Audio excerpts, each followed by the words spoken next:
congodialogue.com. congodialogue.com.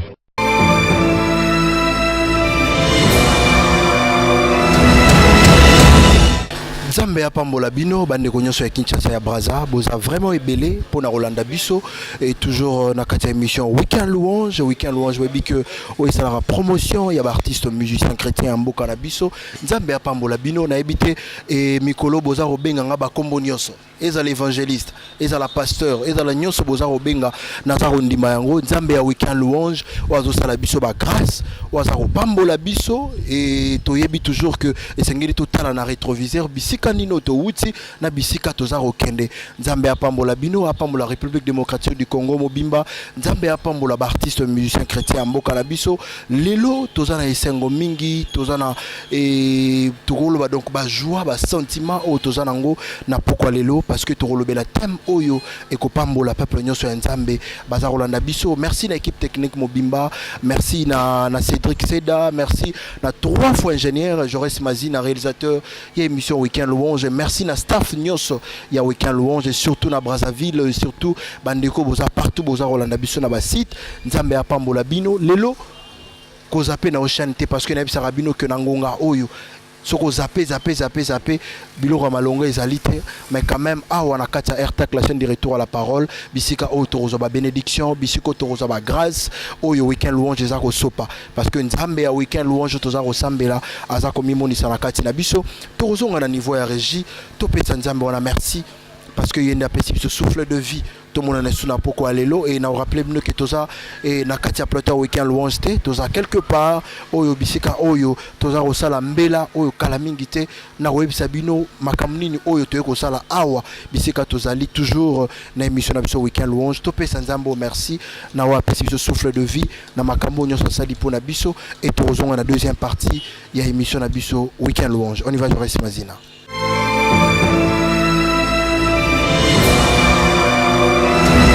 Très chers internautes, désormais suivez votre émission Art en majuscule, mon émission Nabino Oyeye na www.congo.dialogue. Émission Oyo et pour artiste musicien, pour artiste plasticien, pour artiste moi y a monde entier, beaucoup découvrir savoir y a artiste, beaucoup découvrir quintessence y a art na émission Nabino art en majuscule.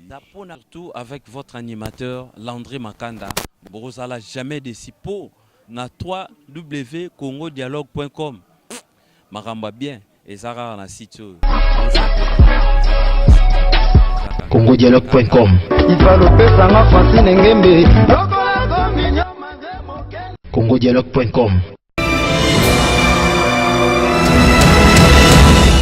Voilà, merci beaucoup na Joris Mazina a Fangoli biso déjà ma solo mais et na olinga d'abord topé ça d'abord invité na biso déjà. Bonsoir Sœur Arlette. Bonsoir Papa Gaël. Boni. Kimi ezali?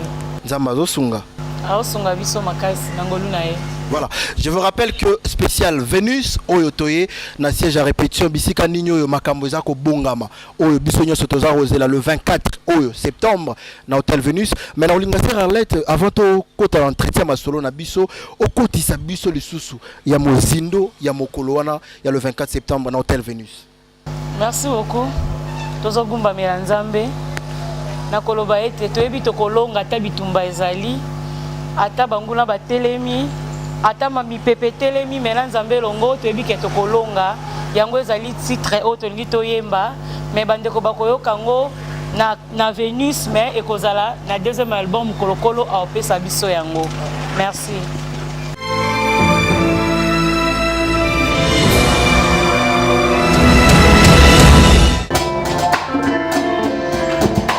Nayebi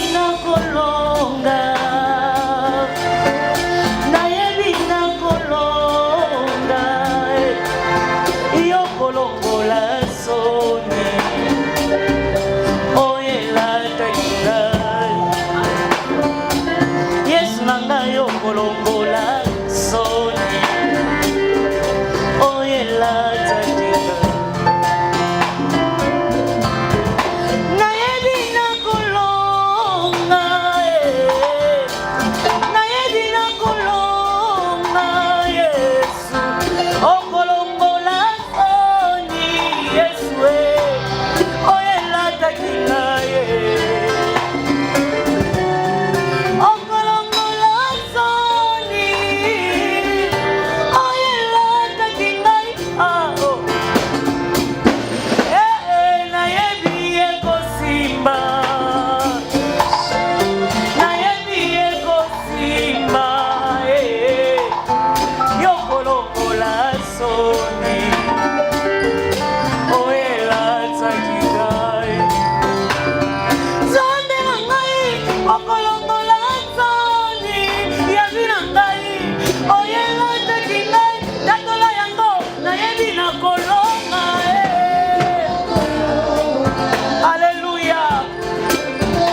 likambo ezali Yesu Yesu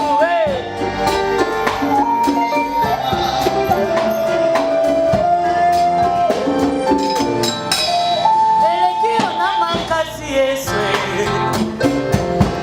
awa na se na moi ninango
batambwana baminda kasi batambwana mwinda ya solo te bien-aimé dans le Seigneur toye lisusu pembeni na bino kolo apesi biso mokolo moko ya kokumisa ye na masanjoli na kogumbamela ye oyo ebengami masanjoli liboso ya tata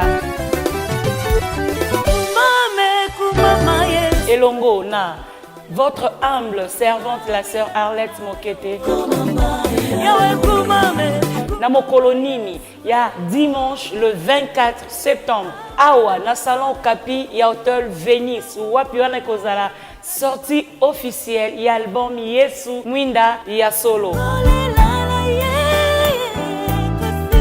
Pona kokota ozwi kaka CD na yo na 5000 francs seulement et puis togumba melinzambe tokumisi nzambe boye malamu na Brazzaville bobengaki tomola na ebele partout na Angola partout bobengaki toya to sanjola nzambe que Dieu vous bénisse.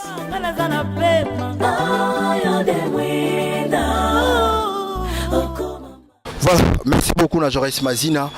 Et merci na bandeko baza Rolanda Biso na poko lelo to ozala vraiment béni parce que to yambi moko ya mosali na ye oyo ye moko apesi mbela pour que ko transmettre biso eza ya motuya moko le 24 septembre na hôtel Venus lelo za spécial Venus makamunini oyo nzambe akomimoni sama mokolo wana bien-aimé eza ba moment oyo to sengeli ko ratete mais avant de continuer na yango thème na biso ya mokolo lelo masanjoli liboso ya tata Massanjoli liboso ya tata et sœur Arlette a connu pourquoi Massanjoli liboso ya tata. Merci beaucoup papa Gaël.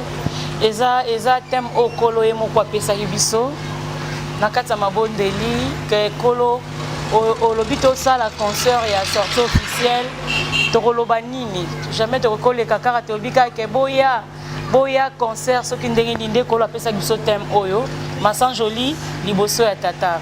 Bible lobi tant to kotombola ye nde to koyeba nani oyo azali donc ezaka kokumisa ye tango biso to koya to célébrer nzambe tango biso to koya to adorer nzambe e na sima na yango nde to koyeba ye nani oyo azali donc yango wana Massanjoli liboso ya tata tango to présenter yango asaleli biso posa mitema na biso donc c'est ça.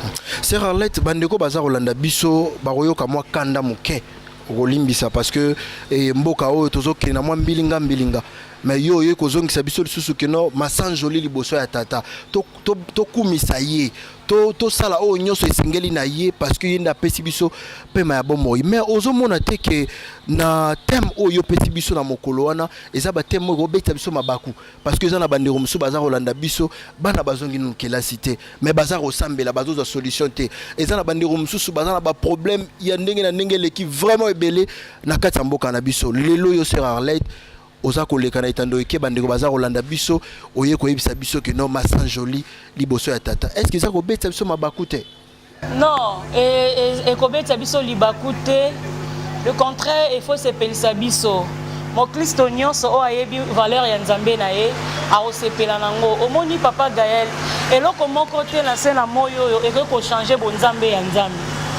Ata peu importe ba circonstance nyonso, ba conjoncture a mboka o toza nango, ba réalité nyonso eloko moko te eko bongola Nzambe na kibokonzi na ye. Oyebi tango yo za na pasi okumisi Nzambe te ko kana te ke Nzambe a changer Nzambe. Atikali toujours Nzambe. Eza mwana zongi na classe te. Eza la yo mo ba fete. Ato boyi kokumisa ye aza Nzambe. Donc okutu yesengeli osala yakande na présence ya Nzambe. Kumisa na onde Nzambe. Kolo tanga otala kaka mwana o mama o mwana na zongi classe te. Na yeka ko célébrer ngai. Obikeza ba nyongo to kotsa Nzambe papa. Mutu motanga otala pena ke Nzambe nga pena nde nazabo mwana nga na zongi classe te. Mais nazo kumisa Bible lobi réjouissez-vous toujours. Ata ezangi ezala te Bible lobi réjouissez-vous toujours dans le Seigneur.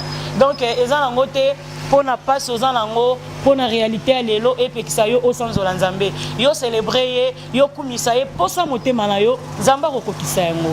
Voilà. Je vous rappelle que spécial Vénus le 24 septembre Bissonios dans hôtel Vénus et toi au San Nzambe on a bien aimé et ça ba moment où ils aura vraiment mingité na katamboka na biso surtout na corps de Christ et sengeli tango ba pesimbela ya boye sœur Arlette tango azumbela et pas Nzambe toza ko sambela o toza ko adorer et sengeli to ya mukolo wana to yebi ke toza na mo ba difficulté belé toza na mo ba problème belé même mukolo wana bien aimé Masanjoli et sengeli zonga pa inaye parce que abongi na yango mais yango pe ko tika biso te to ko zonga pe parce que za mukolo na za sortie officielle ya album oyo Yesu Christ mwinda ya solo tango to Sanjoli mais sengeli to reconnaître to ebise que non oza mwinda ya solo na kati ya bomo ina biso mena kondima na yo nde mokolo le 24 septembre nde to vivre makambo ekoleka wana oyo Nzamba za ko mimonisa na kati na Israël lelo to linga vraiment mingi koloba te oza kozongisa biso tozo kota vraiment en profondeur ya mokolo le 24 septembre na hôtel Venus et lo nini su ko kota biso na mozindo ya mokolo wana le 24 septembre na otato la Yesu po na makambo malamu azosala zo continuer kosala na makambo malamu akosala na Venus yango tozoloba kaka tokotatola ye na miso ya bato tokoloka soni te donc yango wana na kotatola Yesu.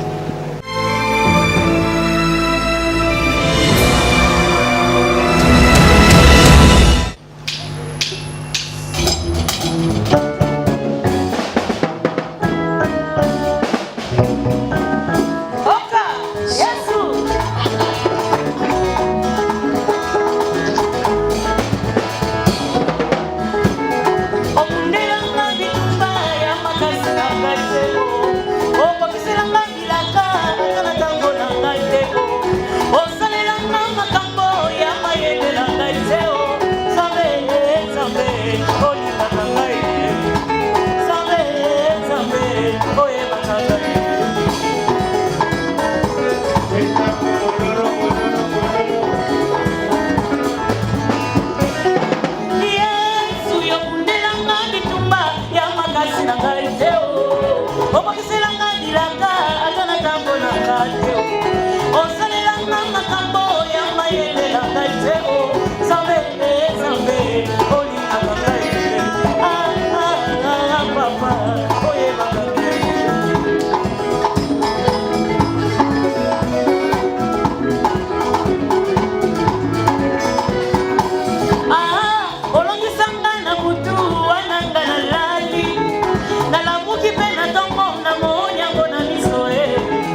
maladi nazali obundelanga bitumba ya makasi na ngai te batambwa na baminda kasi batambwa na mwinda ya solo te Bien-aimés dans le Seigneur, toye lisusu pembeni na bino kolo apesi biso mokolo moko ya kokumisa ye na masanjoli na kogumbamela ye oyo ebengami masanjoli liboso ya tata elongo na votre humble servante la sœur Arlette Mokete na mokolo nini ya dimanche le 24 septembre awa na salon Kapi ya Hotel Venice wapi wana kozala sortie officielle ya album Yesu Mwinda ya solo pona kokota ozwi kaka CD na yo na 5000 francs seulement et puis togumba meli nzambe tokumisi nzambe boyei malamu na Brazzaville bobengaki tomona na ebele partout na Angola partout bobengaki toya to sanjola nzambe que Dieu vous bénisse.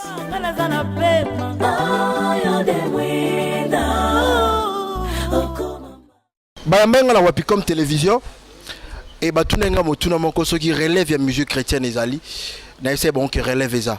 Pourquoi? Parce que na poko lelo makambo naza yoka awa na kati ya siège à répétition ya sœur Arlette. Donc eza parmi babiloko na répondaki ba mituna na Wapicom télévision. Donc tant on a vu sarabino que esengeli tango boza rotanga tanga ba musicien botangaka o boyebi o ba pambola pemboka na biso to na corps de Christ esengeli bo kontarape Arlette Mokete parce que azana likabo azana grâce oyo azaro memela biso. C'est vraiment très important et on a sarabino que bo fungula matoi boyoka ba jeune talent au bazaro ya bazaro partager na biso bazaro donc en communion na bino bandeko bozaro landa biso ezo mema biso vraiment en mouvement makasi pour que le na kati accord de Christ et ba que non relève ya musique chrétienne et zana ba oyo bazaro ta mwana nzambe parce que zana ba musicien nzamba tika bango kala ya kala bango ba mi bisika bazali. Mais je vous rappelle que le 24 septembre oyo biso nyonso na Hotel Venus toya kozongisa masanjoli et pas naye mais tangu toza koya na kondima na biso toyebisa epe que non Yesu Christ zala mwinda ya solo na kati ya bomo ina biso wana ezali thème to wana ezali titre ya album oyo toya mukolo wana toya koyoka c'est Arlette mukolo wana toyebisa ye tozongisa ba masanjoli et pas naye mais sengele loko moto yeba peke oyebisi biso que Yesu Christ mwinda ya solo. Pourquoi Yesu Christ mwinda ya solo? Merci beaucoup Papa Gaël, je crois totikara ko répondre aux questions partout aux alaka même na émission na ya week-end louange tolobara que Yesu nde azali mwinda na biso ya solo. Tant tozoloba ke Yesu azali mwinda ya solo, c'est-à-dire mwinda moko pe lokuta ezali. Donc, mais auto zolo bela lelo, auto yembi, eza Yesu Jésus-Christ de Nazareth. Donc ye azali soki mwinda na epeli na bomo inayo ata chagrin moko te et Orlando na nsima. Donc baminda msu ya mokilo soit disant soki epesami na bomo inayo apesi yo na droite mais akangeli yo nde ya pitu mwanda alobaki apesi makangeli yo ebotu na loboko mosusu. Mais mwinda oyo abiso toyebi Jésus-Christ de Nazareth soki apesi yo soki amimonisi na bomoi na yo kaka soki pole na epeli na vie na yo etikali mpo na libela. Donc de génération en génération ya bomoi na yo mwinda wana oyo ezali Yesu ekoakompagnaka bino. Mais soki ozwi mwinda moko oluki ke non place moko boye mutu moko azalaka apesaka bato balumière apesaka bato banzela nga nalobi eza lokuta. Parce que la Bible dit c'est la bénédiction de l'Éternel qui enrichit. Donc ce qu'on a dit Yesu otolobeli mwinda solo ata molile ezalaki ata ya famille ata ya ekolo ce qu'on a dit Yesu ya lola mokele likolo na se pole na Yesu ke peli na vie na yo makambo no se bongwani mawa moko te kolando na sima. Je vous rappelle que comme notre invité principal, sœur Arlette Mokete, vous allez ressentir que Kibonzambe zanano, nazo sambelaka Kibonzambo eko batina suka, parce que et comme ko sala ko bangi sabiso tellement ba musiciens chrétiens ba ko supporter succès te soka zuka succès abungi, mais nazo ressemble la génération izaroya loko la sœur Arlette Mokete ko baka na roloba boy pour ko kende vraiment liboso. Voilà, sœur Arlette mokolo wana bandero bazaro kamo. Ba surtout officiel la ba jeune eza au Salema et salemi na église to salemi soki wapi boye ba chin na mwa lupangu mais yo ke kaka na hôtel Venus ko banga ezate. Merci papa Gaël. Bon je dis gloire à Dieu eza nzambe asali biso ngolu. Ce n'est pas que bandeko pe ba kenda na lupangu wana ezalaka mabe eza mapango mosusu ba décorer ngope comme le roi sala ya bien payé. Donc ezaka ngolu o tozina miso nzambe. Non c'est que yo za mbongo ebele oza na producteur aza simana yo. Naza Jésus-Christ. Ouais, l'équipe producteur nyonso na mbongo. Ya solo. Oui, naza na Yesu po producteur ko banda pe makamuna ngai lobi pe simbite to kabwani. Donc naza na besoin ba producteur. Mais ko banda na nga pe likambo akatani. Mais Yesu naza na ye papa Gaël. Au moins mambo na so na vini so ngamwe bande na suka na ye batende ko la sali yango. Donc non ye batende nzambe ye moko donc abandi lisolo na ye aoki aussi sango. Donc non le baka eza grâce tozi na miso nzambe ko la poneli biso place quand ndenga nga ponela biso pe na kati église partout mais aponaki ke sengeli to célébrer na Venus yango na pesi biso place wana yango pesi biso vraiment place wana et bien aimé naza robenga bino boya ebele boyebi ke soki nga na lobi makambo na lobaka po na sentiment te mais na yebi koza makambo oyo tango yaka parce que tango nzamba pesaka vision pesaka na provision ba moment ya boye ezalaka vraiment mingi te nzamba pamboli biso na septembre oyo tozali na deux productions toti koleka ya le 17 siko tozala le 24 septembre.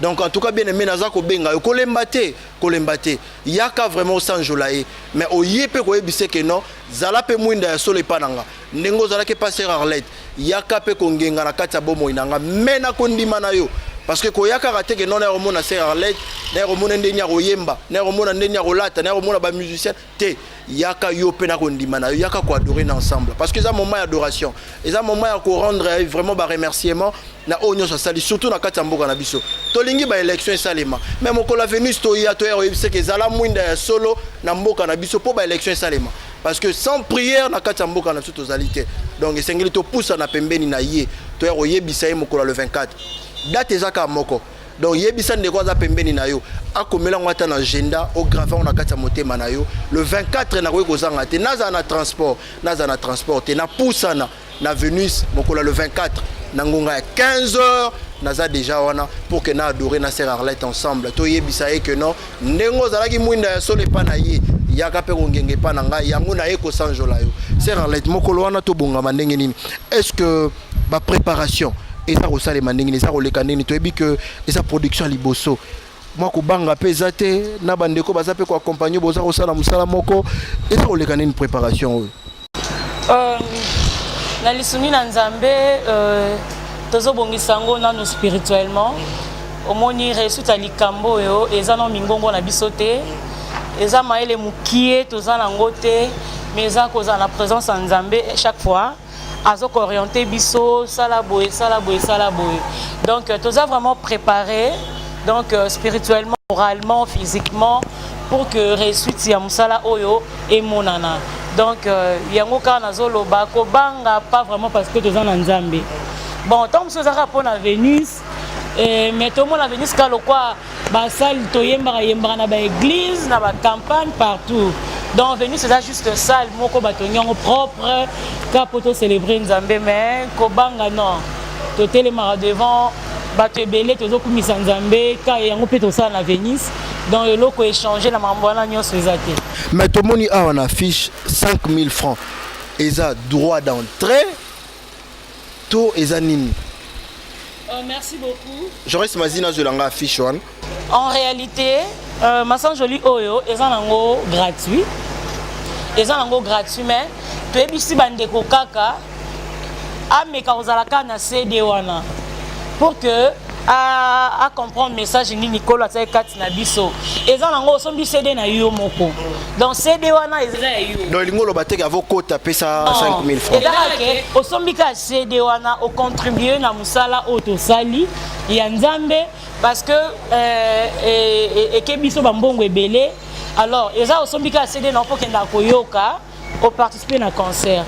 Donc osombi ka CD na yo na 5000 francs CD album yesu minda solo ya Sœur Arlette et puis au côté to célébrer Nzambe. Donc osombi CD na 5000 francs et puis au côté na salle pour c'est quand on totonga na muke est-ce que baene oyo parce que tout moni ba événement ezaki mi balé est-ce que baene oyo to bazo mona bozo sala ba événement minene boye est-ce que bango pe ba bengi bino soit bo contacter bango pour que événement pe le kamala pour parce que sengel pe bango pe baene bazalat ba soutenir bino non. Merci beaucoup baene nangai onyo so baza ba ebi je crois ba ebi programme oyo na pesi mbote na maman Chabani.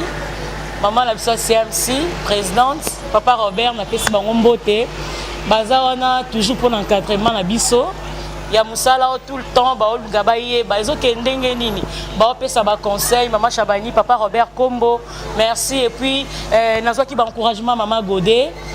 Abaki azo soutenir biso sous na ba prière et puis ba conseil na epezo zala ezala ki lisusu donc ba ene nanga vraiment merci beaucoup o bozo pesa biso ba conseil Nzambe azong c'est la bine belé donc baza na biso na bomoko et je crois kokote la bangote hein kokote la bangote so ba ene yo bengaki te au lobby pour parce que mikolo naza rotambola ndenge nazaki pasteur Johanna na monaki ba ene bayaki mais na bombi yango na bombi kaka bao bayara pété ko soutenir bandeko bazomona kaka bandeko ngo bazoya bazo robotela bango place or que ça musala ya Nzambe esengeli to soutenir bango bazo banda carrière na bango sika to tcha bango poids ngai na lobaka nanga kaka ata bayininga me na lobaka nanga bayina nga me bayara ka ba émission nanga donc ezali kabo za grâce oyo Nzamba sili ko tcha esengeli to transmettre yango na bandeko baza kolanda biso. Oui maman.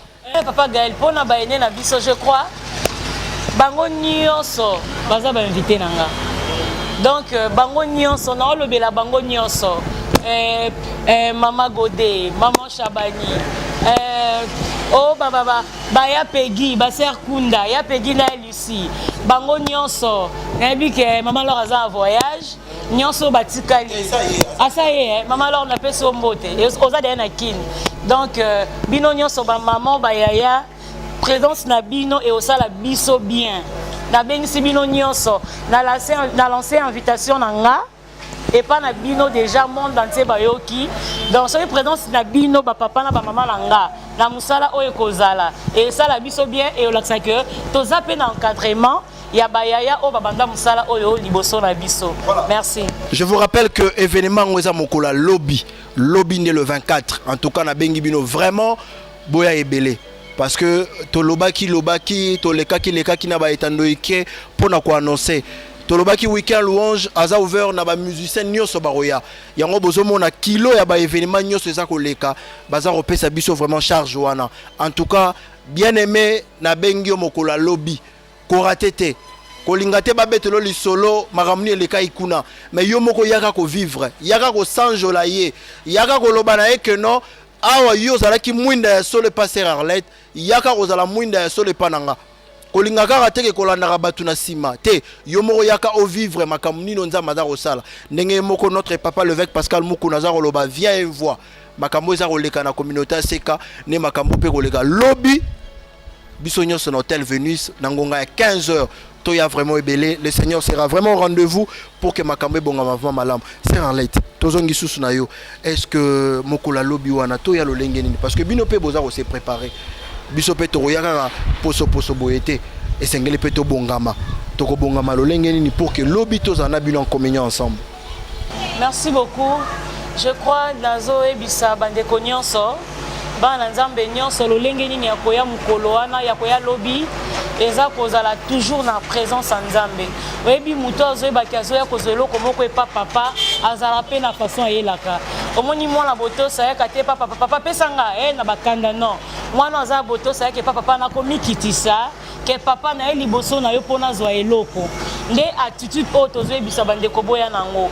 Lokola biso tozali tobandaki kala na koluka Nzambe pona événement oyo bandeko boya vraiment na attitude ya prière boya vraiment na attitude ya kolobana koyebisa Nzambe ke kolo toye ko célébrer yo toye na masan joli oyo to bima pamba te parce que toye kokutana na yo bien aimé eza rendez-vous o Nzambe ye moko abongisi akozala wana rendez-vous yaka to célébrer Nzambe lobby oyo kolo apesi biso ya le 24 yaka bien aimé yozo landanga na weekend louange eza mukolo kolo apesi biso tosali yango na posa na biso te tosali yango na maele na biso te mais totunaki Nzambe kolo nda apesi biso mukolo oyo ya lobby donc boya na lolenge ya kobondela boya na lolenge ya kotika biso na ba prière et déjà bande nyonso bosunga biso na mabondeli eza facile tomoni musala oyo tosala ngoka na lisungi ya Nzambe na producteur te na mutu te mais na lisungi ya Nzambe merci na bande nyonso oyo bazomeka kopesa biso ba idée pour que makambo esala Nzambe pambola papa Israël Loadia oyo vraiment abandaki musala oyo Nzamba pambola ye maman Anita Kim Nzamba pambola yo papa Sylvain Loadia na France Nzambe apambola yo musala yango tokosala lobby Nzambe wana obosaleli aozanga te kopambola bino. Na pesi mbote mingi na maman Anita wazali grande sœur ya sœur Arlette Mokete na mboka musika na pesi mbote bisika azali longo na molongani na ye Didier na pesi bango mbote bisika baza na pesi vraiment merci mingi na CMC oyo bisika sœur Arlette azalaka na sala bango surprise. Merci beaucoup na Maman Chabani. Bande rebele baza ko lobaki ngana Maman Chabani toyoka na raté. Te Maman Chabani aza maman nanga donc maman c'est vraiment normal. Na pesi mbote bisika azali to sala effort et na mikolo ezali goya boromone na weekend louange à Rosala. Auto robeta mama solo o esengeli na carrière na ye. Mais na pesi bango vraiment merci parce que na sentir bolingo oyeza elongo na ndeko na bango pour na préparation oyo. En tout cas bien aimé, préparation oyo ezalaka te ke no ba lobby yango na télévision, mais yaka ko vivre yango. Moi je sens ça maintenant na ndenge toujours na préparation, ya ndenge baza ko se préparer à bisika bazali. En tout cas mokola lobby ko raté te. En tout cas so raté na omona Makedon, o sa melo mo mabe. Donc yo mo mi bomi esengelo ya oya oyebisa Nzambe wana ki azala mwinda ya solo na kata bomo inayo. To sa mela mingi pona sœur na biso Arlette Mokete, Nzamba pesa e toujours ba makabo. To ba grâce bonction pour qu'à transmettre biso toujours ya malam. To ya ebele, ya lobby 5000 francs. Tam sur Rosa na $100, au cause na $10, au lobby ya contribution na yo. Yaka ko contribuer na musala ya Nzambe. Tala to bebi saraba mbongo mususu na makambo ezanga tina, mais na makambo Nzambe to linga ko bimisa te. Na yebi soko bimisi na makambo Nzambe eloko nini créera na sima. Mokolo wana yaka na contribution. Bango ba lobby 5000, nga na roya na $10 nanga, nga na roya na $100 nanga na roya na $200 nanga na roya na $300 nanga pour na contribution na makambo Nzambe. Ezaka te ke sera leta rochango na libumu na ye. Ah bo senga ba CD, ah bo senga ba clip, bo senga ba boye. Et c'est un mbongo. Et un ministère oyo eza vraiment pas si mais Nzambe aza rosunga ba on va producteur bazate. Toi rosunga sœur aza nous vraiment na ebande la carrière nae to tcha maboko pour que Nzambe apesa sou ba grâce ba makabo na oyo sengeli na kata carrière nae. Mokola lobi na bengi bino belé. Boya vraiment belé biso to komi na biso na suka. To ebité tant mususu et ba question to ma mécanisme mususu to tuna kité yo koki ko répondre biso na poko lelo bandeko baza rolanda biso na caméra oyo na poko lelo.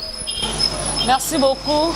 Na ko lancer kaka appel parce que oza spécial Venise eza spécial Venise au bandeko ya weekend louange basepeli kosalela biso vraiment nzambe apambola bino apambola Jaurès Manzina 3 fois ingénieur apambola Gaël Kalombo fils de l'homme apambola ndeko na ngai Cédric na caméra vraiment na moni que équipe week-end louange zo vimba c'est ko vimba donc bandeko ezali spécial Venise ya kaboya ebele na bengi sibino na Brazzaville bobenga kanga tous les jours bandeko à Brazzaville traverser na yo déjà il y a quand même dimanche on a tango hein il y a les 24 ce qu'on raté les lots samedi dimanche il y a lobby traverser na tango boya to célébrer Nzambe na 5000 francs na yo bosombi CD na yo et puis to kumisi Nzambe donc na bengi sibino nyonso kozanga te mukolo wana parce que to kozana bénédiction ya basali ya Nzambe ebele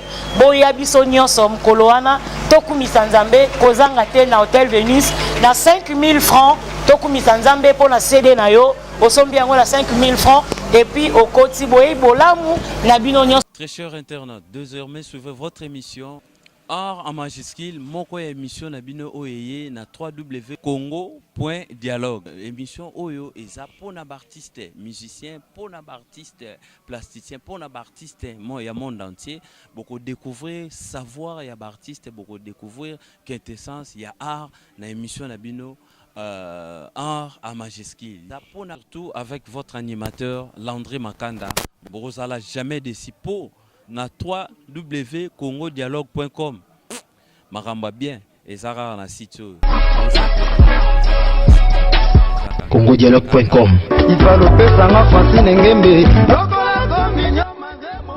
congodialogue.com. On a spot et annoncé le biso déjà mokola lobby donc bon moi ni biso déjà to telemi eli rolobake non toza déjà okende na bengi bino mokola lobby boya vraiment ebele. En tout cas, ceux qui boyent, bateau bazoya dans hôtel Venus, faut voir sangama. Bonjour frère Gaël, namonio, oleki. Donc mokola lobby biso nyoso tozanga te tozala wana parce que nazo sentir makamo nzamba komi monisa ma lobby. Donc ezala ba beti la oli solote, mais yaka yo moko o vivre yango. Na makamo nzamba rosala. Merci beaucoup na équipe technique Mobimba o bo accompagner biso na poko lelo.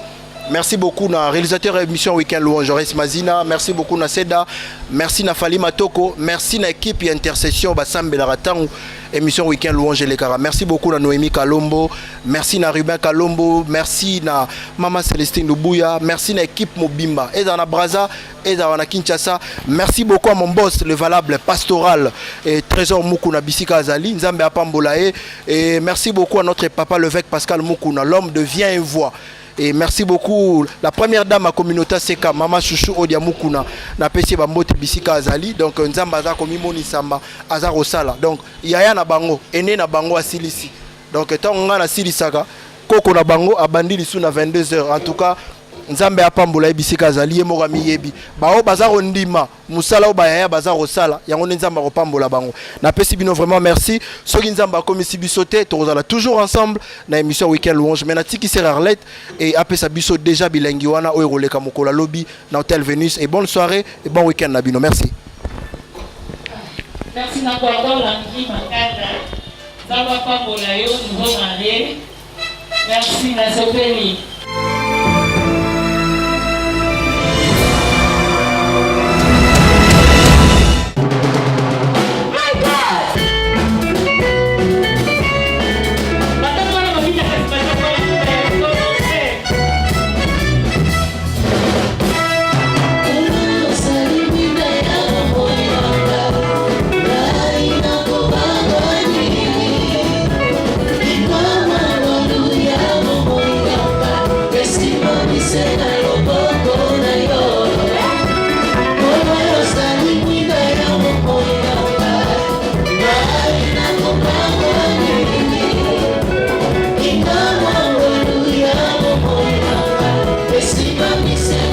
Colombo,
congodialogue.com